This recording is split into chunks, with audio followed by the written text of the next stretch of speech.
신바드, 생존과 탐욕의 천일야화, 아라비안 나이트. 신바드는 첫 항해에서 평화롭고 비옥한 섬을 만났다고 생각했다. 그러나 그 땅은 숨을 쉬고 있었다. 거대한 등줄기 아래서 하늘과 바다를 뒤흔드는 심장이 뛴다. 잠들어 있던 바다의 괴수, 고래의 등에 그들은 올라선 것이다. 이 섬은 움직여. 절벽을 타고 내려온 신바드는 빛나는 다이아몬드 계곡에 갇혔다. 하지만 상인의 눈은 절망보다 먼저 계산을 했다. 그는 고깃덩이를 등에 묶어 거대한 새, 로크의 관심을 끌었고 그 탐욕스러운 부리와 발톱에 맡겼다. 육중한 날개짓이 그를 하늘로 끌어올리자 신바드는 미소를 지었다. 먼바다에서 안개 속에서 전설이 깨어난다. 선원들을 사로잡는 외눈박이 거인. 절체절명의 순간 신바드가 불붙은 나무로 괴물의 눈을 꿰뚫는다. 고대 신화 속 키클롭스를 떠올리게 하는 장면.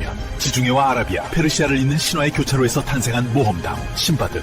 골고대의 삶의 꿀, 죽은 자와 함께 묻히는 운명을 거부한 남자. 그는 살아남기 위해, 그리고 욕망을 위해 또 하나의 생명을 꺾었다. 피와 보석을 등에 지고 그는 바다로 나왔다. 산 매장과 살인, 그리고 생존, 신바드의 실리가 드러난 신바드는 7번의 항해 속에서 수많은 괴물과 맞섰지만 5번째 항해의 시련은 유독 즐겼다. 바다의 노인, 한 번 올라타면 절대 놓지 않는 괴물은 그의 목을 죄며 노예로 부렸다. 그러나 신바드는 포도주로 괴물을 취하게 했고 기절한 순간 돌을 들어 머리를 부쉈다. 자, 여러분, 신바드 하면 딱 뭐가 떠오르세요?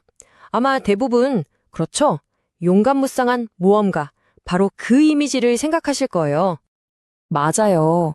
우리가 영화나 만화에서 봤던 막 거친 파도를 헤치고 신화 속에나 나올 법한 괴물들이랑 싸우는 바로 그 영웅 말이에요. 네, 항상 신화 속 괴물이랑 싸우고 억울하고 힘없는 사람들을 구해주고 또 정의를 위해서라면 뭐든 하는 그런 고결한 모험가.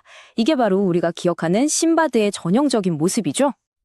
그런데 말이죠. 아주 만약에 원작 이야기 속의 신바드가 그런 영웅이 아니라 오히려 스스로가 괴물 같은 존재였다면 어떨까요? 오늘 이 이야기에서는 우리가 알고 있는 신바드의 이미지가 대체 어떻게 만들어진 건지, 그리고 그 뒤에 숨겨진 진짜 모습은 과연 무엇이었는지 한번 제대로 파헤쳐 보겠습니다. 자, 진짜 신바드를 알려면요. 먼저 이 이야기가 어디서부터 왔는지를 알아봐야 해요. 바로 아라비안 나이트. 우리가 천일야화라고 부르는 그 이야기의 여정부터 한번 거슬러 올라가 보죠. 이 천일야화라는 게요, 한 사람이 쓴 책이 아니었어요. 모든 건 9세기 페르시아의 한 이야기 모음집에서 시작됐고요. 그 후로 수백 년 동안 아랍, 인도, 이집트를 거치면서 이야기꾼들이 계속 내용을 덧붙이고 바꿔나갔죠. 그러다가 1704년에 앙투안 갈랑이라는 사람이 이걸 유럽에 소개하는데 이때 서양 사람들 입맛에 맞게 엄청나게 편집이 됩니다. 그리고 결정적으로 우리가 아는 지금의 영웅 신바드는 20세기에 들어와서 할리우드랑 디즈니가 만들어낸 뭐랄까 완전히 순한 맛 버전인 셈이요. 그러니까 원래 신바드는 무슨 이상적인 영웅 그런 게 아니었던 거죠. 그보다는 중세시대 상인들의 아주 현실적인 모습을 담고 있는 인물이었어요. 위험은 크지만 성공하면 대박을 터뜨리는 바로 그런 세계 말입니다. 그럼 이제 그의 항해 속으로 직접 한번 들어가 볼까요? 그의 여정은요, 무슨 영웅적인 임무 같은 게 아니었어요. 이건 철저하게 탐욕과 생존을 위한 말 그대로 비즈니스였습니다. 신바드의 7번의 항해를 보면요. 이게 진짜 놀랍도록 똑같은 패턴이 반복돼요. 자, 한번 보세요. 첫째, 바그다드에서 부유하게 잘 살다가 갑자기 지루해져요. 둘째, 남은 돈을 싹 긁어 모아서 상품을 사고 또 항해를 떠납니다. 셋째, 어김없이 무슨 재앙을 만나거나 배가 난파돼서 혼자 살아남죠. 넷째, 여기가 진짜 핵심인데 그 절망적인 상황을 아주 교활하거나 잔인한 방법으로 이용해 먹습니다. 그리고 마지막, 어떻게 됐을까요? 당연히 이전보다 훨씬 어마어마한 부자가 돼서 돌아옵니다. 이게 무슨 모험담이에요, 그쵸? 이건 그냥 고위험, 고수익 투자 사이클을 계속 돌리는 거나 마찬가지죠. 그의 두 번째 항해를 한번 볼까요?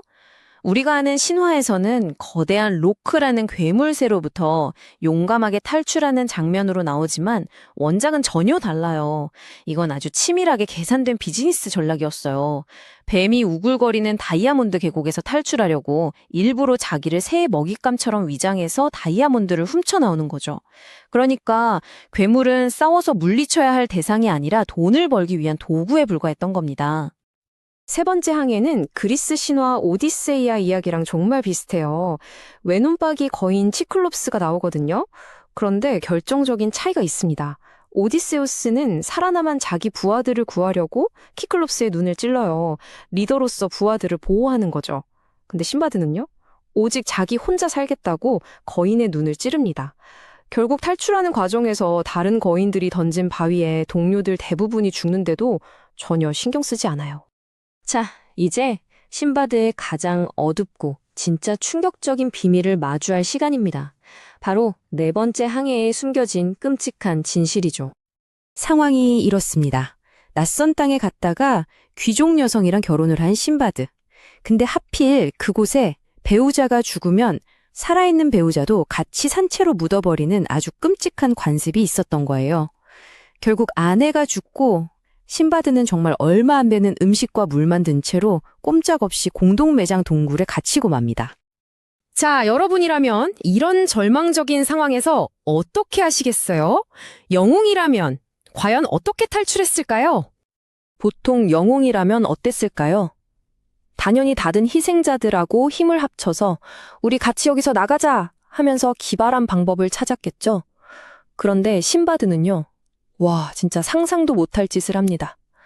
그는 그냥 가만히 기다려요. 새로운 희생자가 동굴 안으로 내려오기를. 그리고는 그 사람을 죽여버립니다. 그리고 그 사람이 가져온 얼마 안 되는 식량과 물을 빼앗는 거죠. 원작의 묘사는 아주 차갑고 건조해요. 그냥 이렇게 쓰여 있습니다. 그는 그들을 죽이고 그들의 식량을 빼앗곤 했다. 심지어 그는 이 방법으로 최소 7명은 죽였다고 스스로 고백합니다. 단지 살아남기 위해서, 그리고 그들이 가지고 들어온 보석을 차지하기 위해서요. 이건 생존을 위한 투쟁이라고 하기엔 명백한 연쇄살인이죠. 아니, 이렇게 끔찍한 이야기가 어떻게 영웅담처럼 전해질 수 있었을까요? 그 해답은요, 이 이야기 전체의 구조를 보면 알 수 있습니다. 사실 신바드는 영웅이 아니라 냉혹한 자본가의 초상이었던 거예요. 신바드의 모험은 사실 액자식 구성, 그러니까 이야기 속의 이야기 형식을 띠고 있어요. 아주 부유한 항해자 신바드가 가난한 짐꾼 신바드한테 자기 얘기를 들려주는 거죠. 왜냐? 내 이 어마어마한 재산이 그냥 운이 좋아서 생긴 게 아니야. 나는 이런 끔찍한 고통과 위험을 다 겪었기 때문에 이 돈을 벌 자격이 있어. 이걸 증명하고 싶었던 겁니다. 결국 영웅담이 아니라 부자가 자신의 부를 정당화하는 이야기였던 셈이죠. 그의 행동들을 보면 중세 상인들의 냉혹한 원칙들이 그대로 드러납니다. 모험은 곧 투자, 위험이 클수록 돌아오는 이익도 크다. 극한 상황에선 도덕보다 실리가 먼저고 윤리 같은 건 오히려 거추장스러운 빚이 될 수 있다. 그리고 무엇보다 중요한 것, 살아남는 것이 모든 수단을 정당화하고 결국 성공했다는 결과가 모든 걸 용서한다는 거죠. 자, 그렇다면 신바드는 대체 뭘까요? 영웅일까요? 악당일까요? 아니면 어쩌면 우리 자신의 모습일까요? 신바드가 남긴 유산을 한번 정리해 보겠습니다. 두 신바드의 차이는 정말 하늘과 땅 차이죠.